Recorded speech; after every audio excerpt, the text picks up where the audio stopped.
he can come and steal from you brazenly. But most time, he steals from you in a clandestine form.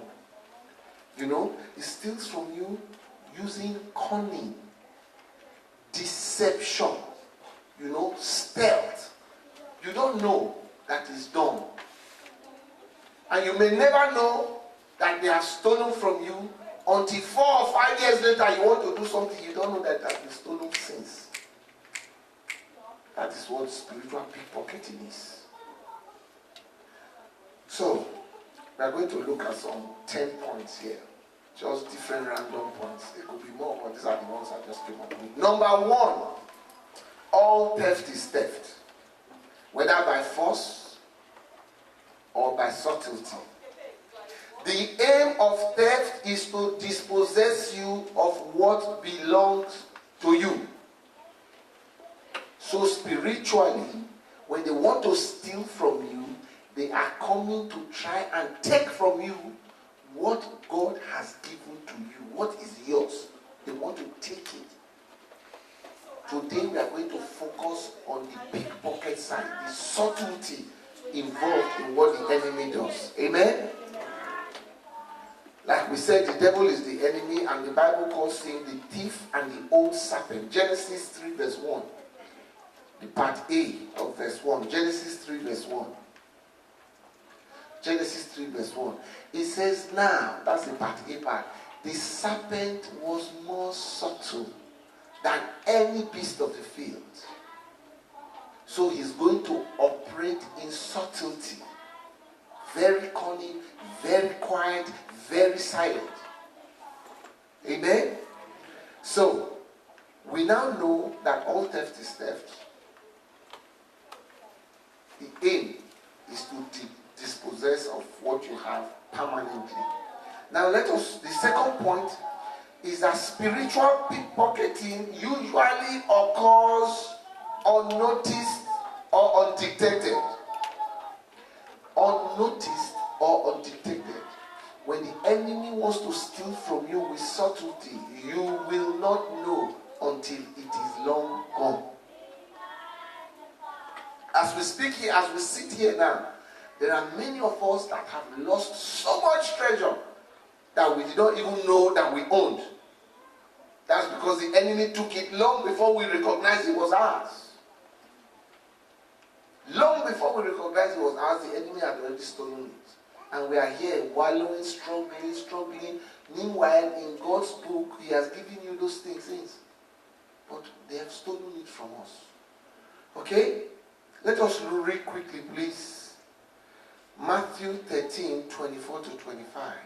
Matthew 13, 24 to 25. He says, another parable put he forth unto them, saying, the kingdom of heaven is likened unto a man which sowed a good seed in his field. But while men slept. Why did it happen that it was when man was sleeping that this enemy came? Say again? Say again? Yes, so that you don't know his subtlety. When you are asleep, when you are not looking, what time did they shave Samson's hair? Why did they not shave his hair when he was awake? Okay? Guile, deception. While men slept, his enemy came and sowed tares among his wheat. The Bible says he sowed good seed. Good seed is what he sowed. But while he slept, the enemy came and sowed tares among his wheat. But this is the part that I like. After sowing the tares, what did he do? He waited. Why did he not stay to say, I have sowed tares, what are you going to do?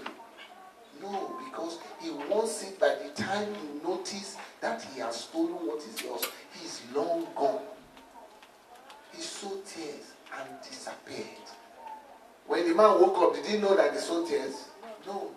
What time will he notice that tares are there? He's waiting long later and said, what happened to my field? The enemy, the Bible says the enemy has done this. That is what happens. Stealth, guile, cunning. You will not know undetected. You will take what is yours. Amen? So let us go to the third point. One of the reasons why the enemy succeeds in stealing from us is spiritual mediocrity. Spiritual mediocrity. Sister Tony was teaching us here on Thursday. How are we mediocre in our spiritual things? The Lord tells us many things. If we can just follow those things, bam, bam, bam, bam, bam, the enemy cannot touch us. But if we don't follow those things, then we are sitting dogs for the enemy. He can tamper with us the way he desires. Okay? So, mediocrity, lukewarmness. What did the Lord say about lukewarmness? He said you are neither hot nor cold. So, because you are neither hot nor cold, I will spew you out of my mouth.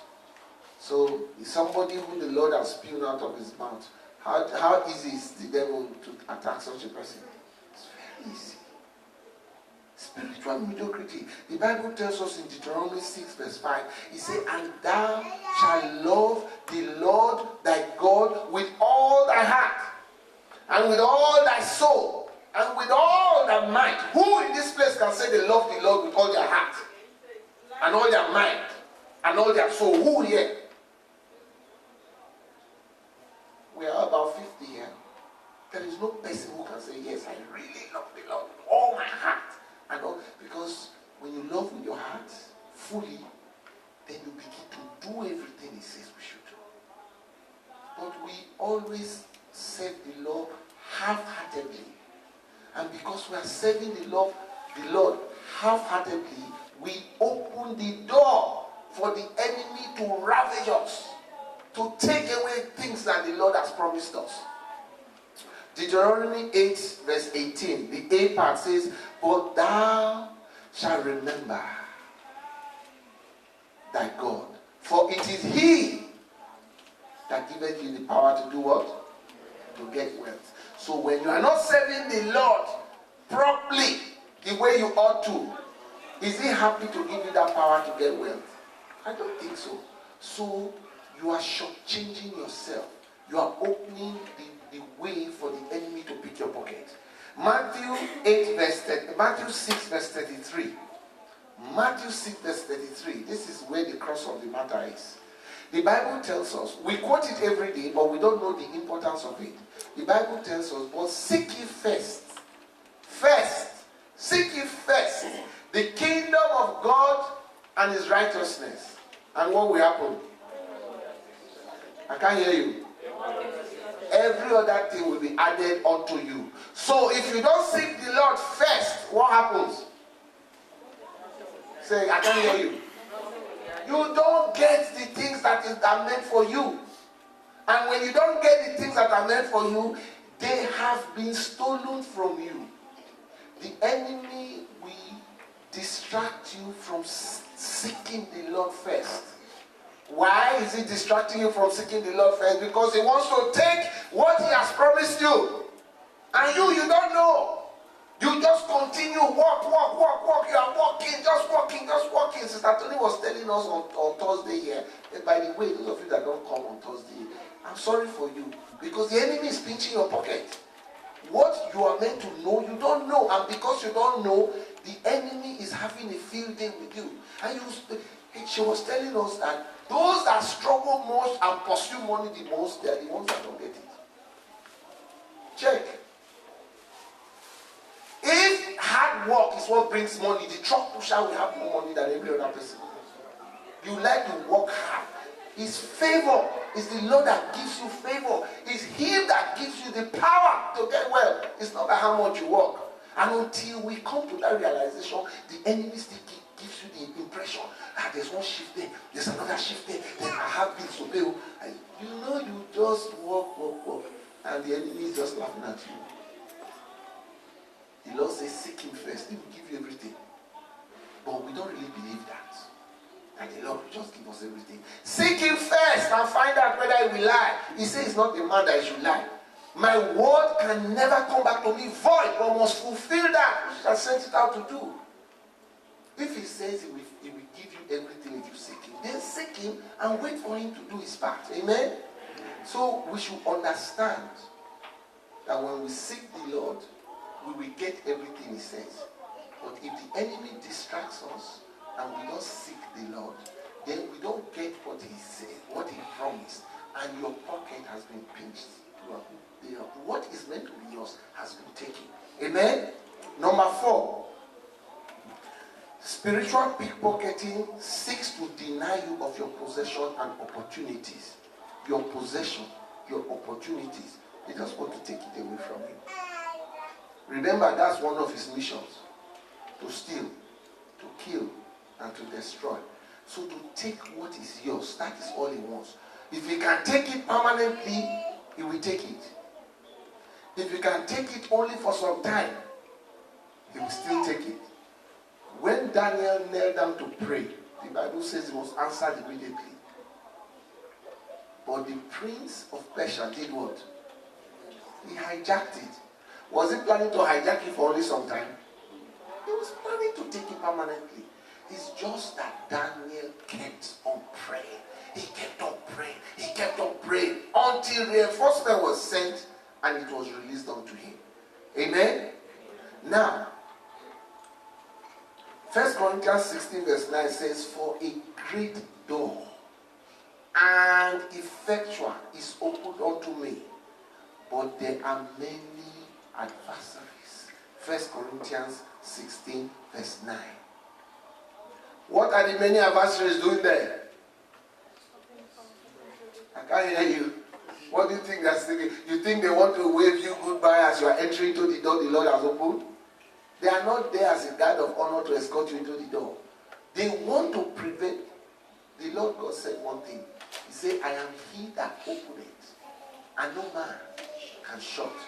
The enemy cannot shut the door God has opened for you. But the enemy can prevent you from entering that door if you allow him. The enemy can prevent you from entering, from gaining access to what he has planned for you if you allow him. And that's why they are there. For a great and effectual door is opened unto me, and there are many adversaries. Now we carry on our lives in reckless disregard of the adversary. You don't know what the adversary is doing there. We think that the Bible says we are in the world. We are not of the world. And we forget that we are not of the world. And we carry on like we are of the world. And we pay dearly for it. We lose. Many of you here, you are meant to be great. Very great in one thing or the other. But while you slept, the enemy came and did what? And pinched your pocket. What God has given to you. Some of the things you are praying for now, I can guarantee you without blinking an eye. Now many of those things have been released long ago. But they are not in your hands. Why? Because certain forces have made up their mind that you will not get them. But you are not aware to contend. Amen? May the Lord help us in Jesus' name. Now, why am I talking of contending? Let us see what happened here. Genesis 25, starting from verse 15. Genesis 25, starting from verse 15. What happened here? No, Genesis 26, I beg your pardon. Genesis 26, starting from verse 15. This is the story of Isaac. Okay? The enemy contended with his inheritance. What his father arranged for him as inheritance, the enemy contended. Then when he left it and went to do it for himself, the enemy also contended. The Bible tells us that for all, what's the meaning of all? That means there were more than one. That means there were many. And then he used the term wells, not well. That's today it's in plural. For all the wells his father's servant had digged in the days of Abraham his father, the Philistines stopped them and filled them with earth. Well is your source of sustenance. His father digged many wells for his son to inherit, but the enemy came and they stopped them. They filled them with sand. Who does such a thing? To stop you from inheriting the hard work of your father, they went and they filled them with. Let's go to verse 18, sir. Verse 18. It says, and Isaac digged again the wells of water, which they had digged in the days of Abraham his father, for the Philistines had stopped them after the death of Abraham. And he called their names by which his father had called them. 19. And Isaac's servants digged in the valley, and they found there a well of spring water. So this is now Isaac's hard work now. Okay? Verse 20. And the headmen of Gerar did strive with Isaac's headmen, saying, the water is ours. And he called the name of the well Esek, because they strove with him. So they've taken all the wells his father dug. Now they are not taking the well he dug. Okay, verse 21. And they digged another well, and they strove for that also. They've now taken a second well from him. By this time, most of us would have given up. True of us. Most of us would have given up. The Bible talks about tenacity. How tenacious are you? If the Lord has made you a promise, how tenacious do you hold on to the promise? There is a woman who the judge did not fear God. But the woman went and continued troubling this judge, saying, avenge me of my enemies. Avenge me of my... On and on and on until the judge said, even though I don't fear God, but lest this woman weary me out, I will give her what she wants. We need to be tenacious.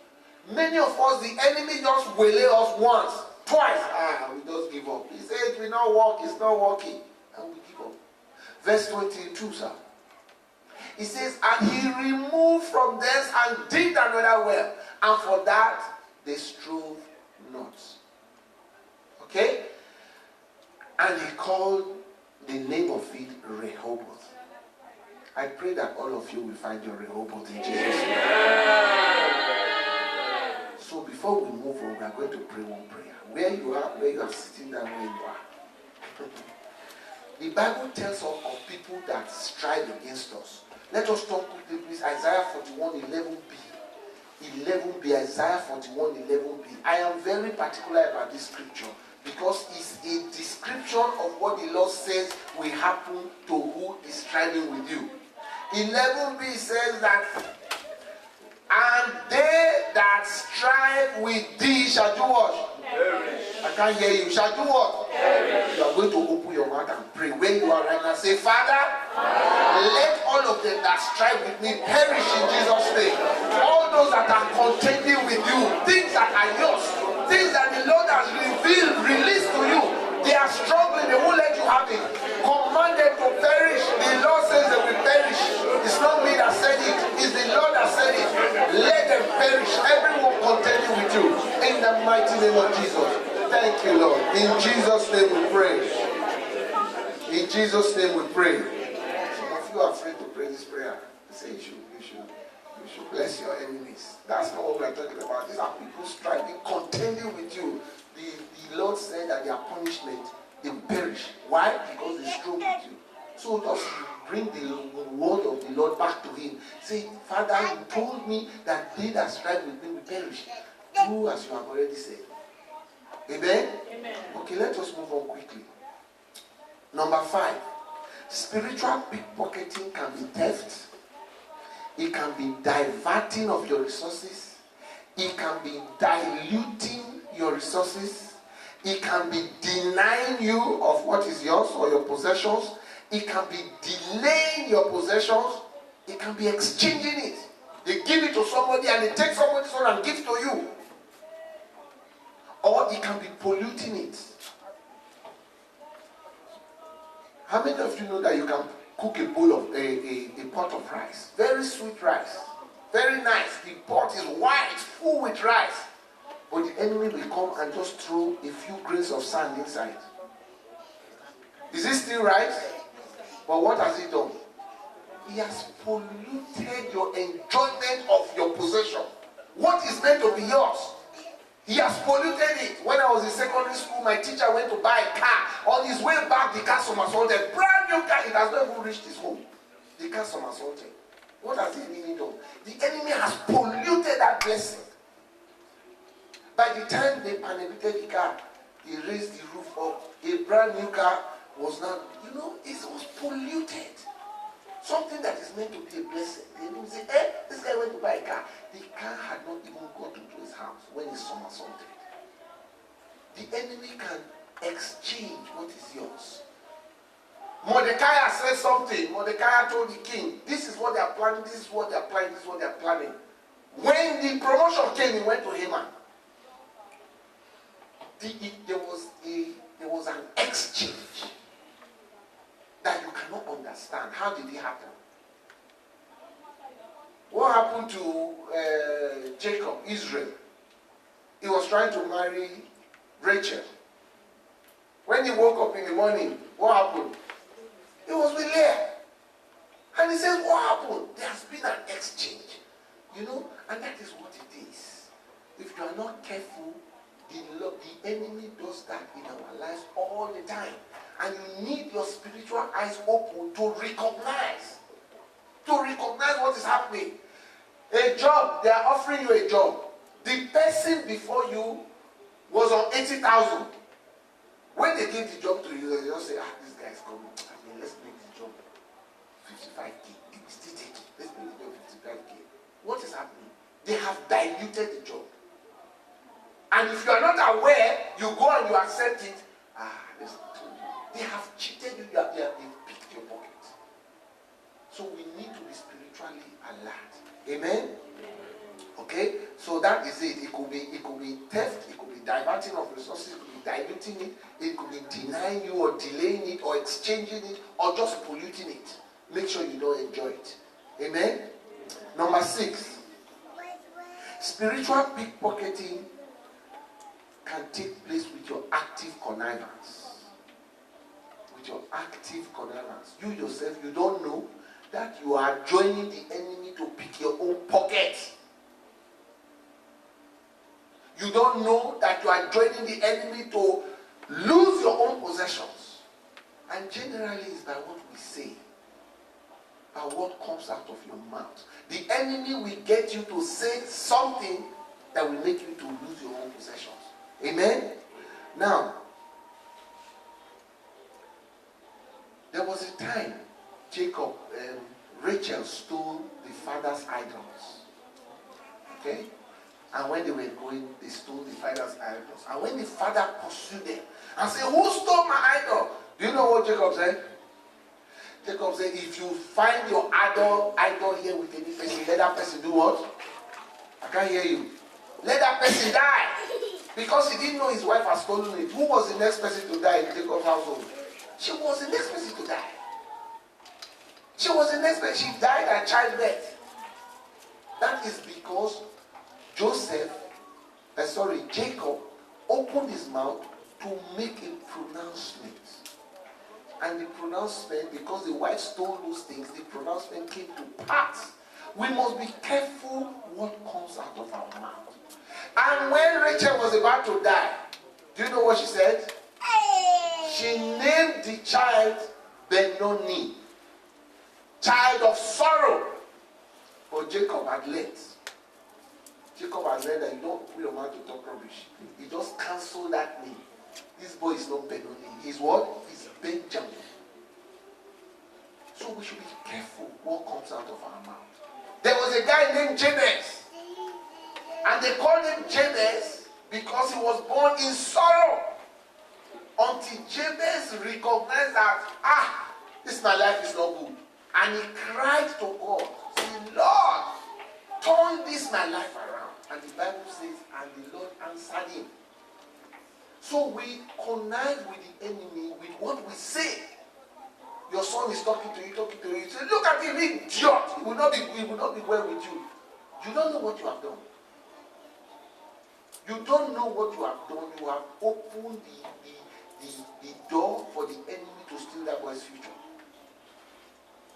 So we should try not to connect, not to join, to allow the enemy take what is ours. Amen? May the Lord help us in Jesus' name. Okay? So now let us move on to number 7. Spiritual pickpocketing can be in the form of affliction in the form of sickness, in the form of disease. And that is meant to devour your time and your resources. You get sick, a lot of you don't know why you are sick. And you are treated, and you are treated, and you are treated, and you are treated. It's only after you have treated for about 4 or 5 years, you now calculate how much you have spent in this treatment. You now know that this is a devourer. It's just taking my money. The Bible tells us of a man who was in one place for 38 years. 38 years. Afflicted in one place for 38 years. How much did he earn in that period? I can't hear you. How much salary did he get in that period? So what do you think was happening there? His possession, his money was being stolen spiritually. By afflicting him, they make sure that he's incapable of being productive. I'm sick. Oh, I'm sick. I'm sick. I'm sick. The sickness is meant to make sure you don't work. It's meant to make sure that you remain a pauper. It's not just sick for being sick. It's to make sure that you don't contribute anything meaningful to society. Your destiny is being ravished. And if you are not aware of it, you will be treating the sickness. You will be treating the sickness rather than face the source. What is happening? It is a dangerous thing for your enemy to see your future before you. It is a dangerous thing for the enemy to recognize your greatness before you recognize your greatness. Because if they do, they move to steal it. May the Lord help us in Jesus' name. Okay? Now, let us read that verse. John 5, 5 to 8. John 5, 5 to 8. In fact, John 5, verse 8. That one is good enough. John 5, verse 8. John 5, verse 8. Yeah.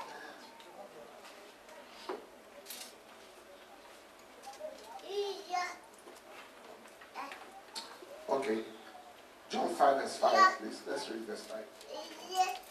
John 5, verse 5. It says here, and a certain man was there which had an infirmity 38 years. The question is, what is the function of that infirmity? What is the function of that infirmity? The infirmity is just to come and render you useless. To make sure you are useless to yourself, you are useless to every person, you are a nuisance. You become a beggar. And many things that we are going through in life, until you project it into the realm of destiny, to look at your destiny from the standpoint of what am I here to achieve, before you look at this thing that you are managing, you are just managing it. The Lord did not give it to you, and it's not meant to be there. It's somebody who is stealing from you spiritually. May the Lord help us in Jesus' name. So we are going to pray. Just open your mouth and say, Father, let every affliction and infirmity in my life be terminated today. Open your mouth and pray that prayer. Any affliction, any infirmity in your life, let it be terminated today. Any affliction or infirmity in my life, in the life of members of my household, I terminate it today in the mighty name of Jesus. Thank you, Lord. In Jesus' mighty name we pray. In Jesus' name you pray. Number 8. The first one, number 7 was your own voice. Number 8 is other people's voices rising against you in judgment. Other people's voices. Okay? Your pocket can be picked because of other people's voices that rise up against you in judgment. Remember, we are talking of picking pocket, a clandestine thing, something that you don't know has happened. You go for a job interview, and you do very well in the interview, and majority of the panel, they are planning to take you. One person says, this guy, I know this guy before. They say, hey, what do you know about him?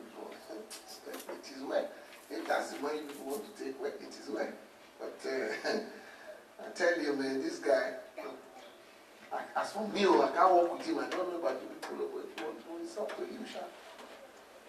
And the rest people begin to think and say, is he wise? Is he wise? The next thing you know, they are giving the job to somebody else. Why? It's a voice that has risen up against you. Recently, my wife was trying to give a business to give a job to a business near us there. She has already packaged it in, ready for the business to go. Just before going, he went to somebody's place and said, where are you going? Said, I'm going to that place to go and give them something. The guy said, you are going there? That man, he did like this. My wife said, what are you saying? Said, that man, I don't know. Did we give them the business again? No! No! That voice, does the man know that somebody spoke about him? No! It happened clandestinely, quietly. My wife took the business, I took it somewhere else. But a voice, so it occurred to me that this is how voices rise up against us when we don't even know what is happening. We don't even know what is happening. Voices are rising up against us in judgment. What of marriage? What of marriage? My cousin was going out with a nice girl. Very nice girl. And then they went to a shopping mall in Lagos. And then they saw a big uncle. And they all greeted each other, greeted each other. And after talking about them, the big uncle called my cousin's friend. Who is that girl? And he said, that's my girlfriend. I'm thinking about marrying. I said, you're thinking about marrying? So, what's wrong with you? Wake up. Don't try to. He said, I'm telling you, don't try. Now we know what is now. We know how. Don't try it. Do you know that marriage did not take place? That is a voice that rose up against her in judgment. Her marriage, I don't know whether she's married today, but that marriage was, it doesn't matter how he tried to rationalize it later. The seed had been sown. So that don't try it. So what are we talking about here? Do you know how many voices have risen up against you behind you that you are unaware of? May the Lord help us in Jesus' name. Isaiah 54 verse 17b. It tells us that every tongue that shall rise up against us in judgment, thou shalt condemn. It is your job to condemn that voice. So you are going to pray, say, Father, say today, I silence and condemn every voice rising up against me in judgment. Begin to condemn those voices now. Begin to silence them. Begin to silence them in the name of Jesus. Every voice rising up against me in judgment. Begin to silence them in the name of Jesus. I condemn them and I show them to be in the wrong. In the mighty name of Jesus. Thank you, Lord. In Jesus' mighty name we pray. In Jesus' mighty name we pray. Number 9. Your pocket can be picked by divination or enchantment. Divination or enchantment. What is divination? Divination is trying to see to the future using some spiritual tactics. It says here that divination is the attempt to gain insight into a question or a situation by way of an occultic standardized process or ritual through alleged contact with a supernatural agency. It is the practice of seeking knowledge of the future or the unknown by supernatural means. Some false prophets use what? Divination. They use divination. Divination. Then there is enchantment. What's enchantment? Enchantment is the state of being under a spell. Okay? It could be out of magic, witchcraft, sorcery, wizardry, necromancy, conjugation, through incantation, casting a magical spell. So, A child is misbehaving. A child is misbehaving. A child is misbehaving. A child is misbehaving. Doing the wrong thing. Only the thing they say you should not do, that's the thing you do. Only the thing. What do you think is wrong? And if you don't pick it up in the realm of the spirit to say, no, this is not normal. Somebody may have enchanted your child. Always with the bad guy. You see this boy, his head is not good. Always is a lie. Somebody somewhere has sent some enchantments. And why are they trying to get the enchantment? Why are they trying to enchant your child? They're trying to enchant your child because your child is your future. Once they can get that child, they have snuffed your future. That's what they're trying to do. They're trying to get at you through that child. Say, get him to misbehave, get him to misbehave, destroy the boy's future. The family's future is gone. And if you don't recognize, you start to go to one counselor, you start to go to one this thing. Instead of kneeling down to say, no, I recognize that somebody is about to steal my future from my hand. And begin to battle. Begin to battle. The Bible tells us that He has given us that land. We should go and possess it and begin to contend with them in battle. If you are not ready to contend, well, the enemy will just steal what is yours easily, and nothing will happen. Don't think that God will just see you and just smile upon you and say, they are really tormenting this, my son. Okay, Angel Gabriel, go and help. Angel this, go and help. No, you have to petition him.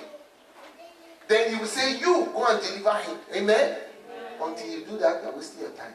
They will just be stealing from you with ease. Amen? Okay, so let us read here what happened here. Numbers 23:23. What does the Bible tell us in Numbers 23:23? Let me tell you something. If you go and meet a prophet, tell me the truth, don't lie. If you go and meet a prophet who is using the powers of divination, and the prophet tells you that, this thing that is happening is your mommy that is responsible. Whether you believe it or not, the seed has been sown.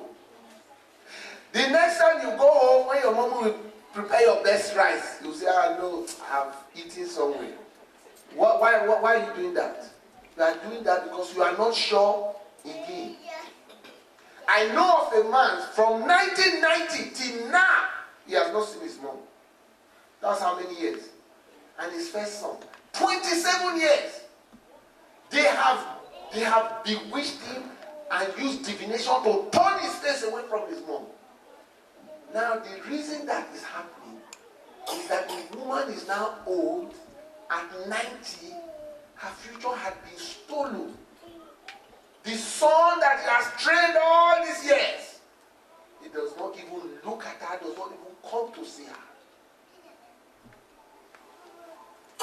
And up till now, I'm not sure they recognize that there's spiritual pickpocketing taking place.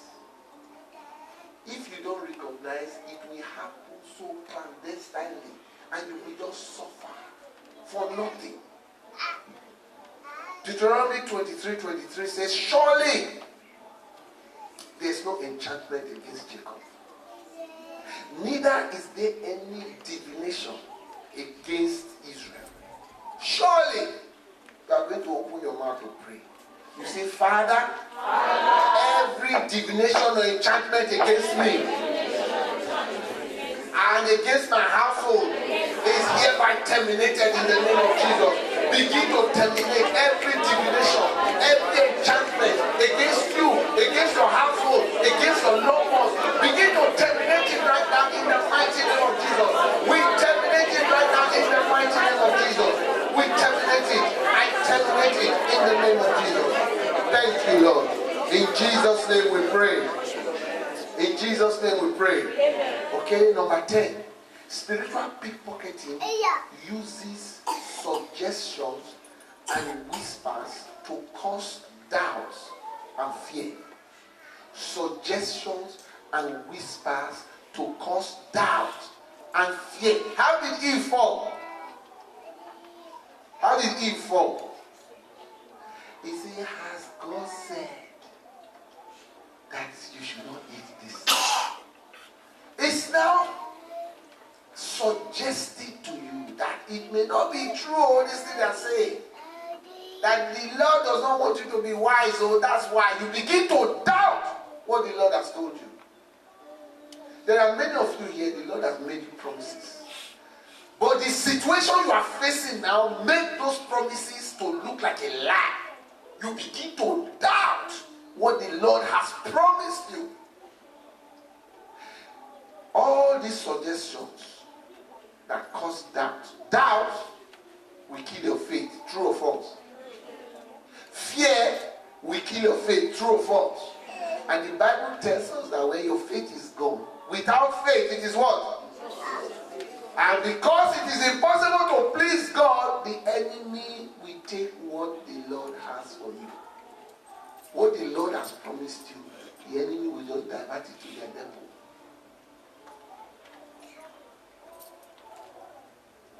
It is very, very important for us to know whose voice. The Bible says, whose report shall you believe? Whose report? Is it the report of what you are seeing, how things are bad, how things are... Is that the report you decide to focus on, or what the Lord told you? Whose report will you believe? We need to get to that situation where we believe only the report of the Lord. We don't care what any person is saying. We don't care what the enemy is showing us. We believe the report of the Lord. That's finished. We need to get there. Amen? Hebrews 11:6 tells us that, but without faith, it is impossible to please God. For him that cometh to God must what? Must believe. Him that cometh to God must believe.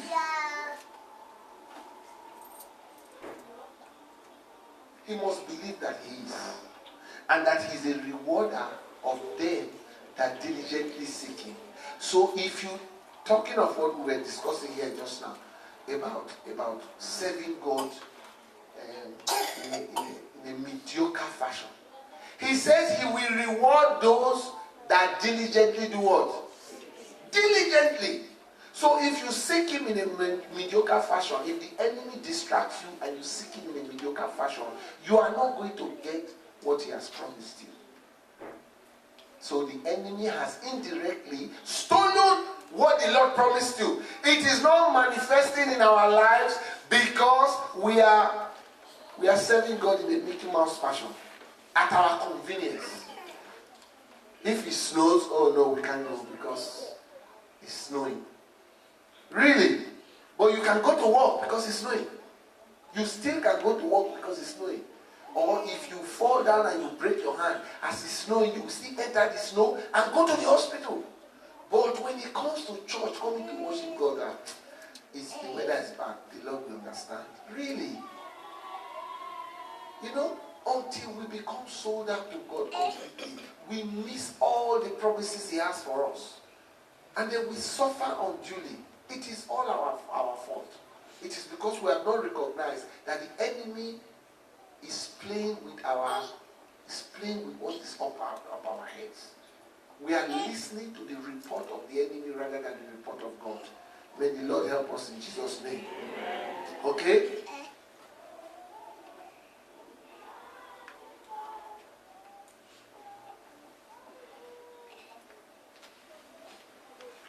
But without faith it is impossible to please God. Unable to receive what is rightfully yours because of lack of faith. We are going to pray. We are going to pray. The Bible tells us that we should hear his voice. We should hear his voice. John 10 verse 5.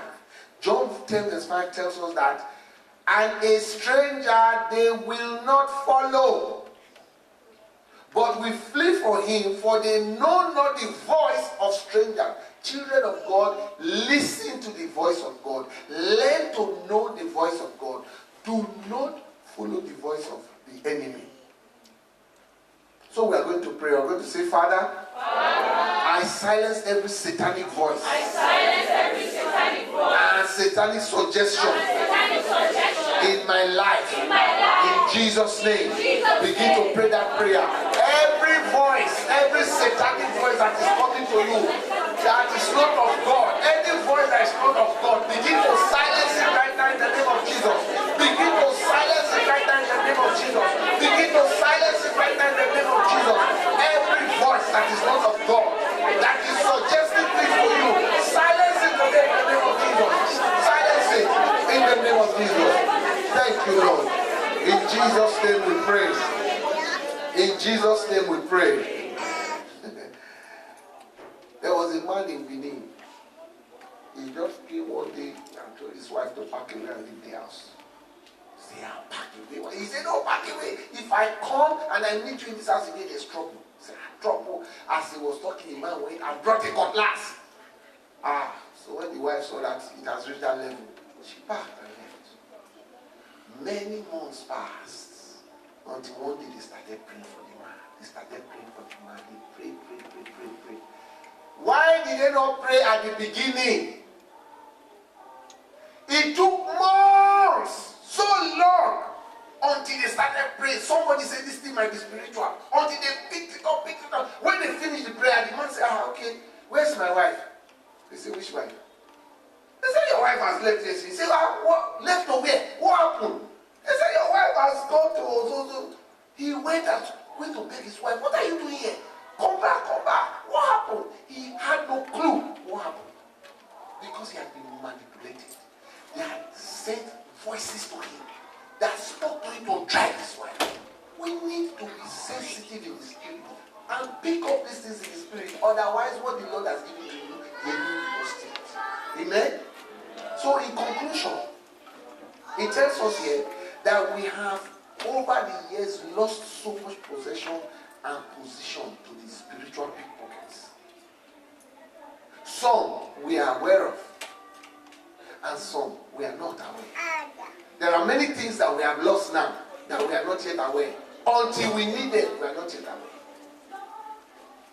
If you come to church and you are feeling sleepy, okay? If you come to church and you are feeling sleepy, what do you think is happening? Eh? I can't hear you. The enemy is trying to make sure you don't hear the word that is about to transform something in your life. That period you may just be asleep. When it has gone, when we are shouting hallelujah, you will now open your eye. But you have missed. You have missed what they are trying to give to you. Amen. May the Lord help us in Jesus' name. Okay, so it says yes, some we are aware, some we are not aware. Today, we must rise up and begin to possess our possession. Amen? Can we all stand up, please? Even now, as we want to continue to possess our possession. This Bible verse I want to give to you now, it's not me that wrote it. Okay? It's in the Bible. If you like, go and check your Bible, you will see it. Let's turn to Job 20, verse 15. Job 20, verse 15. Job 20, verse 15. Please, all of you, look up, please, and see it, so that you know that it's not me that wrote it. He said that he has swallowed down riches. He said, and he shall vomit them up again.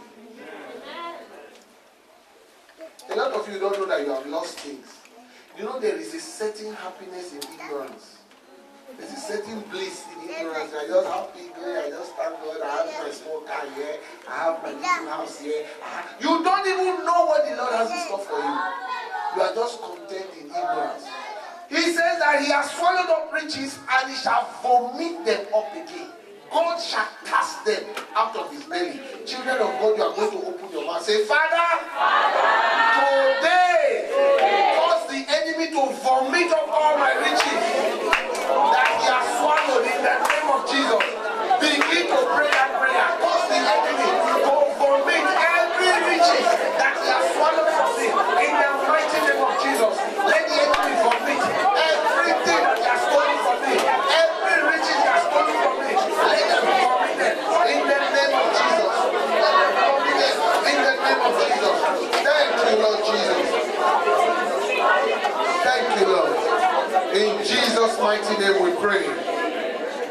Jesus' mighty name we pray. Amen. Joel 2:25, please. Joel 2:25. Joel 2 verse 25. Again, it's not me that wrote this. He says, and I, who is I here? Remember, he says that his word can never go back to him void. But he must fulfill everything that he said he's going to do. He says, and I, this is not Apostle Paul talking. This is not King David talking. This is not the psalmist.